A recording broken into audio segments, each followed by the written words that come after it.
L'heure est venue, l'heure est proche, le jugement est proche, le compte de l'homme est proche. Tout le monde est responsable de ses propres actes. Le prophète sallallahu alayhi wa sallam a dit « Comment puis-je tranquille ?» Et le propriétaire de la trompe, le gardien de la trompe, l'a élevé jusqu'à sa bouche, attendant attentivement le signal de son Seigneur. Quand la trompe sonnera, tout ce qui se trouve dans les cieux et sur la terre sera détruit. Car le trémor, le bruit, la vibration, le tremblement de terre de cette heure-là est une chose immense. La création change, les montagnes volent, la terre est détruite, les bâtiments s'écroulent, tout ce que vous connaissez est en ruine. La plus catastrophique des catastrophes dans l'existence de la création, et c'est le premier coup. On l'appelle le coup de la destruction. Allah demandera « Qui reste ?» Mais personne ne répondra. « Qui reste-t-il ?» Mais personne ne répondra. Il n'y a plus rien. Allah Azza wa Jal saisit la terre et fait défiler les cieux dans sa droite et le secoue et dit « Je suis le roi. Où sont les arrogants? Où sont les orgueilleux? Où sont les hautains?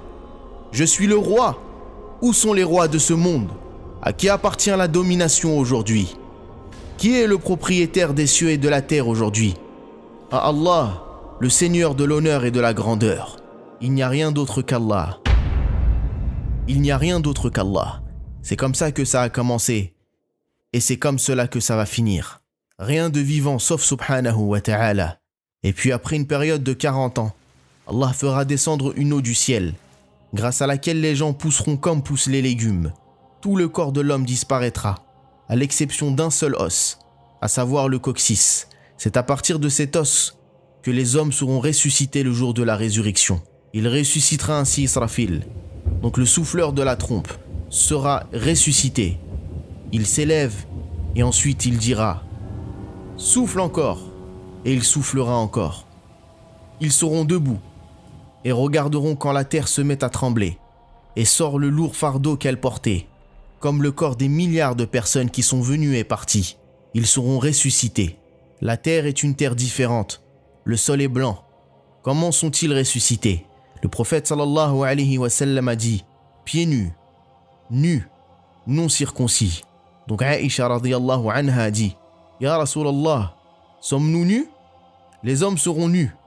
Ne se regarderont-ils pas les uns et les autres? » Alors le prophète sallallahu alayhi wa sallam dit « Ya Aïcha, la situation est beaucoup plus importante pour que les gens se regardent les uns et les autres.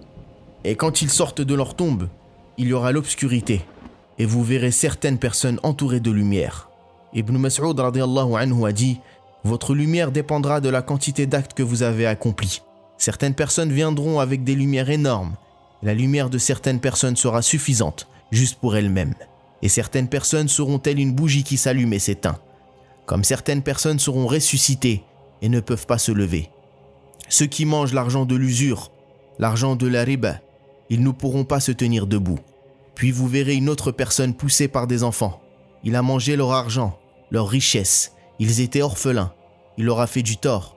Et c'est leur situation au jour du jugement. Le soleil arrive à 1 kilomètre de la tête des hommes et ils commencent à transpirer. Alors certains se tiennent dans des flaques de sueur jusqu'aux chevilles, certains jusqu'aux genoux, d'autres jusqu'à la taille, d'autres encore jusqu'aux épaules.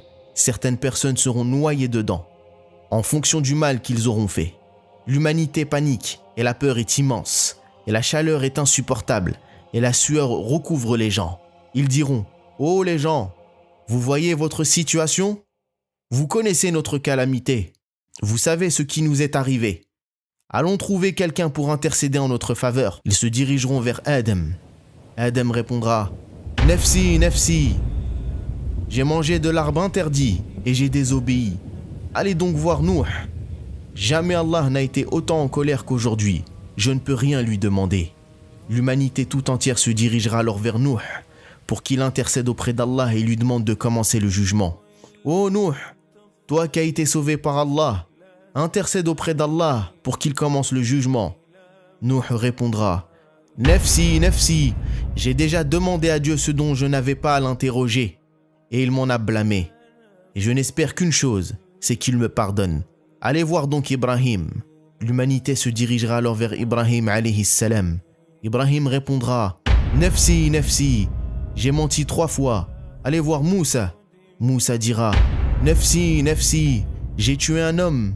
Allez voir donc Isa. » Isa alayhi salam répondra « Nafsi, nafsi, allez voir Muhammad, un serviteur auquel Allah a pardonné tous les péchés. » Puis l'humanité se dirigera vers Muhammad sallallahu alayhi wa sallam qui répondra « Ana laha, ana laha, elle est pour moi l'intercession. » Il a dit ensuite à propos de cela « Et je me mettrai dans un endroit pour lequel on m'enviera, et je me prosternerai sous le trône, et je louerai Allah par des louanges avec lesquelles jamais personne ne l'avait loué.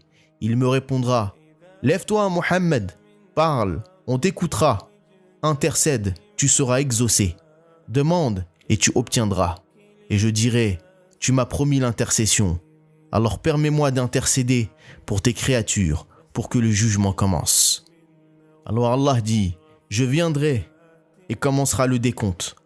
Le jour où les anges commenceront à se déverser, alors les anges descendront des cieux rangée après rangée, formation après formation, groupe après groupe sur cette terre plate, une création si grande, si immense, que l'humanité sera hypnotisée par eux.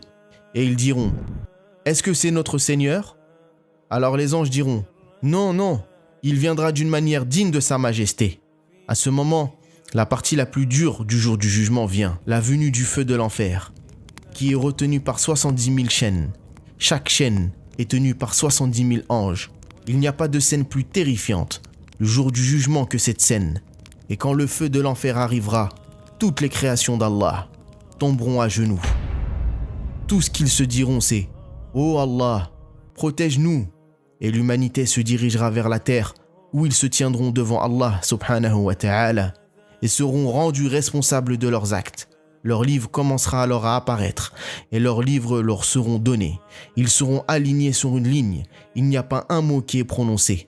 La première parole dans le jour du jugement est celle d'Allah Azza wa Jal à notre père Adam et il dira « Ya Adam, sépare la partie de l'enfer de tes enfants. » Alors il dira « Et quelle est la proportion de l'enfer ?» Alors Allah dira « De chaque 1000, 999 pour le feu. » La balance sera mise en place. La Ummah de Muhammad sallallahu alayhi wa sallam sera la première Ummah à être jugée. Ce qui se passera, c'est que le prophète sallallahu alayhi wa sallam nous mènera au trône et toute la création d'Allah. Ils regarderont et ils diront « Qui sont ces gens ?» Et vous marcherez la tête levée et le jugement commencera.